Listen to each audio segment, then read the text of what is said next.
Believe it or not, even with wins on the board and some visible improvements, the Seahawks are heading into Week 4 with the engine sputtering right where it should be flooring it. I'm Ethan Carter, and today the vibe is a red alert, but also maybe an opportunity. The offensive line's performance is hanging by a thread. A potential trade could totally shake up the receiver room. Unexpected reinforcements are being called up, and a multi-team vet might be the ace up their sleeve for a unit that's feeling the pressure. And in the middle of all this, the million-dollar question, are we actually building a playoff team, or are we just plugging holes? All right, my fellow Seattle Seahawks fans, before we dive into all the latest news on our squad, I've got a personal favor to ask. If you're someone who follows the Seahawks Insider Report and you dig our breakdowns but you haven't subscribed yet, please, man, just click that subscribe button. It is absolutely critical for the channel and for making sure our community of Seahawks fans keeps on growing. Seriously, thank you so much for the support. Unbelievable. We're already heading into Week 4, and the Seahawks offensive line still has the same damn structural flaw it's had for years. And worse, the source of the problem has a first and last name. Look, 2025 started with some hope. The pass protection got better, and Sam Darnold has only been sacked 3 times in 3 games, which is a massive step up from the chaos Geno Smith lived through last year. But that relief just evaporates when you look at the run game. The team is 28th in yards per attempt, with a pathetic average of 3.3 per carry. And when the run game stalls, the whole thing falls apart. The main villain of this story? Anthony Bradford. Yeah, the right guard started out okay against the 49ers, but ever since, he's become a gaping hole right in the middle of our line. Against the Saints, he was the worst guy on the field in pass pro, giving up 3 of the line's 7 total pressures. That's just unacceptable for any starting guard. And here's the number that just blows the whole thing wide open. He got a pass blocking grade of 0. That's right, a big fat goose egg. The technical analysis is devastating. Bradford fails to latch on, he can't sustain his blocks, he loses the physical battle at the line of scrimmage, and he's way too slow reacting to inside blitzes. This makes him the #1 target for opposing defenses, and the Cardinals, our next opponent, have the guys to exploit this cruelly. Calais Campbell, who's already got 9 pressures and 2 sacks this season, is probably going to be lined up right over Bradford for most of the game, and then there's Mack Wilson Sr., who's already been a beast on inside blitzes. The weakness is so obvious that even the most optimistic fan has to admit it. Bradford could sink our entire run game and compromise the season. Christian Haynes, who's injured and out until at least Week 5, seems like the natural replacement, but who knows if he can come back and deliver a solid performance right away.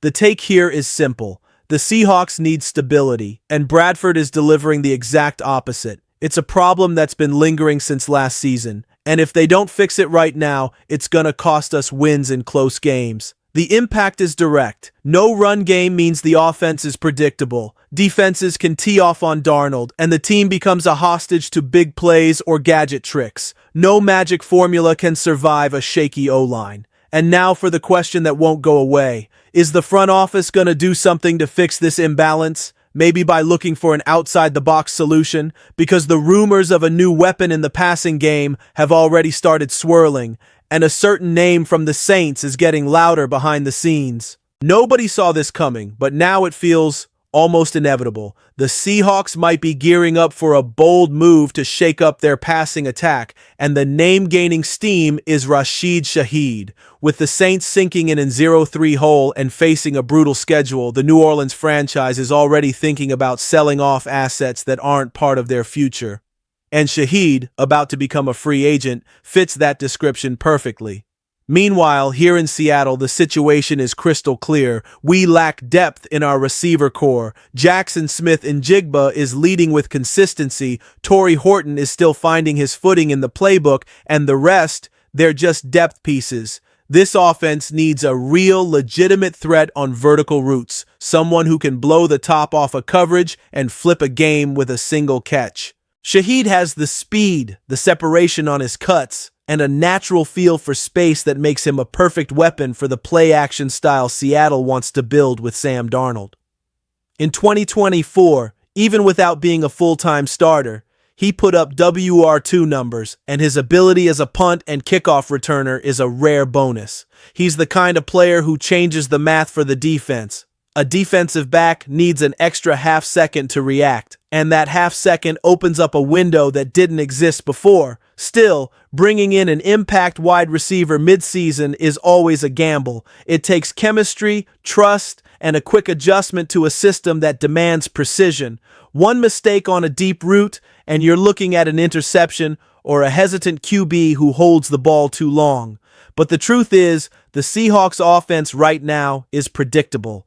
Without the run game firing, opponents are playing press man, crowding the line of scrimmage, and daring Seattle to beat them with the big play. Shaheed would be that answer. Plus, since he's on an expiring contract, the cost in draft capital shouldn't be too high. Maybe a fourth-round pick gets the deal done. So what do you think? Is the juice worth the squeeze? I say it is. When your team wants to fight for the playoffs, you can't afford to play it safe. And speaking of bold moves, while the Shaheed rumor heats up, the Seahawks already made some real moves to the roster. They brought Cody White back to the main roster and added Khalil Herbert to the practice squad. What do these moves signal about what's happening behind the scenes and the future of the backfield? That answer's coming up next, and it's gonna surprise you. High impact, the Seahawks didn't wait and see. They activated Cody White to the main roster while Khalil Herbert is coming in to reinforce the backfield, showing that things behind the scenes are shifting into urgency mode. Here's the play. White got promoted from the practice squad to the 53-man roster, and Herbert was signed to the development squad. To make room, safety Jarek Reed II was waived, and running back Jacardia Wright was placed on the practice squad injured list. This whole sequence of moves reveals that Seattle is already feeling the pressure to stabilize this roster. Bottom line, White knows the system, he's played snaps with the first team, and he can offer emergency depth for the passing game. A low-risk, high-familiarity solution. Then you have Herbert, who comes in with 905 career rushing yards and experience catching the ball, making him a versatile chess piece for the offense. His dual threat ability opens the door for routes out of the backfield, checkdowns, screens, maybe even red zone looks. He's also good insurance for Charbonnet, who's dealing with that foot injury. But there's a cost. Adjustments, game speed, chemistry, and building trust with Darnold have to happen fast. There's no time to wait. My read, these moves scream strategic nervousness. The Seahawks are basically admitting they have some real fires to put out on offense, and shuffling the deck is part of the answer. If White doesn't provide that deep threat or Herbert takes too long to show his value, we're going to be left with an offense that's bloated with names but still lukewarm when it comes to explosive plays. The practical impact is clear. This new rotation could save games with its versatility or sink them if the players don't click. Now here's the question. While we're rearranging the backfield and the receiver room, is the team still looking for outside help, like a certain interested veteran from the Vikings? And what does that say about the confidence in our current running backs? Get ready. The next piece of news is going to break down this name that could pop up out of nowhere. This could shake things up. A veteran just tried out for the Seahawks, and it could change more than just the depth chart in the running backs room.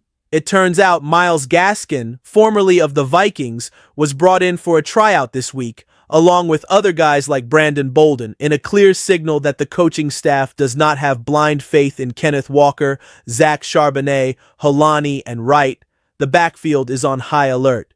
Looking at his history, Gaskin's been around. Miami, Minnesota, the Rams. His production was never spectacular, but he's got a name, he's got experience, and he knows how to run in tight spaces. If he signs, he could be that security blanket type of player who saves the team in a pinch. Technically, Gaskin offers versatility. He can work as a power run alternative, give you options in pass protection, and catch the ball out of the backfield, maybe even contribute on special teams if he can carve out a role. But there are pitfalls, tactical adjustments, game speed, learning a new playbook in a new environment, earning the trust of the QB and the O-line. I mean, if the offensive line is failing, it's not like one good RB is going to save it all. In my opinion, bringing Gaskin in would be a sensible move. It's not a cure-all, but it's a strategic precaution given all the weaknesses we've been stacking up. The practical impact: if Charbonnet or Walker get hurt or their performance drops, Gaskin could be the guy who steps in to keep the offense at least minimally competent. And if he can't answer the call, then our vulnerability is just out there for everyone to see. In the meantime, I'm asking myself, if Gaskin is getting a look, why aren't we also considering more aggressive upgrades to the receiver room? The tension between reinforcing the run game or taking a risk on a new pass catcher is real, and it could be the difference between a win and a loss. The moment Seattle is living in right now isn't stability, it's a transition in disguise. The team's moves show restlessness, not conviction. With every trade, promotion, or rumor, what you're really seeing is an attempt to patch cracks without fixing the foundation. The run game is still sputtering, the offensive line is crying for help, and the passing attack is looking for solutions that should have been found in the offseason. It feels like we're trying to fix the engine while the car is going 70 miles an hour down the freeway.